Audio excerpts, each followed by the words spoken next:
ರಾಯಚೂರಿನ ಪುರಾತನ ಮತ್ತು ಪೌರಾಣಿಕ ಪ್ರಸಿದ್ಧವಾದ ಶ್ರೀ ನಗರೇಶ್ವರ ದೇವಸ್ಥಾನದಲ್ಲಿ ನವರಾತ್ರಿ ಉತ್ಸವವನ್ನು ಅದ್ದೂರಿಯಾಗಿ ಆಚರಿಸಲಾಗುತ್ತಿದೆ.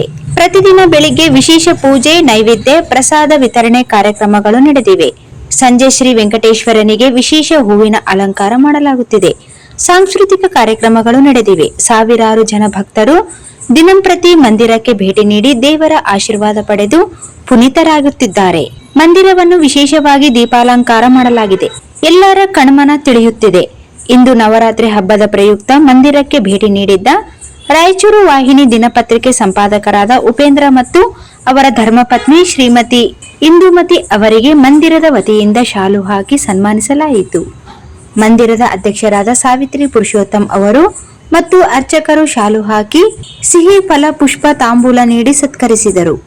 ಈ ಸಂದರ್ಭದಲ್ಲಿ ಮಂದಿರದ ಕ್ರಿಯಾಶೀಲ ಸದಸ್ಯ ಮತ್ತು ವಕೀಲರಾದ ಕೆಸಿ ವೀರೇಶ್ ಮತ್ತು ನಗರಾಭಿವೃದ್ಧಿ ಪ್ರಾಧಿಕಾರದ ಸದಸ್ಯರಾದ ಎಂಆರ್ ದತ್ತಾತ್ರೇಯ ಮತ್ತು ಇತರರು ಉಪಸ್ಥಿತರಿದ್ದರು.